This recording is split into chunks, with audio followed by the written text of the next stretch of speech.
باپ اور بیٹے اور روح القدس کے نام میں آمین۔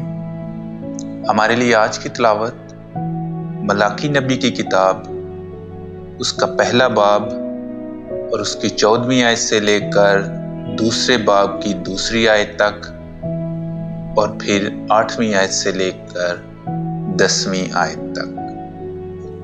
میں عظیم بادشاہ ہوں، رب الافواج فرماتا ہے، اور قوموں میں میرا نام محیب ہے۔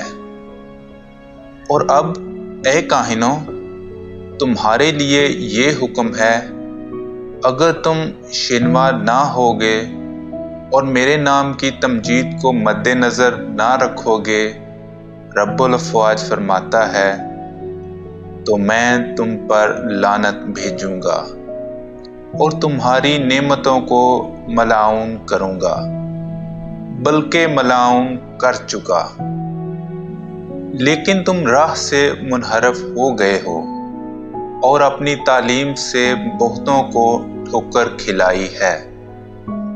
تم نے لاوی کے عہد کو خراب کر دیا ہے، رب الافواج فرماتا ہے، پس میں بھی تمہیں سب لوگوں کے نزدیک ذلیل اور حقیر کرتا ہوں، اس لیے کہ تم میری راہوں پر قائم نہیں رہے اور تعلیم دیتے وقت میرے چہرے کا لحاظ نہیں کیا۔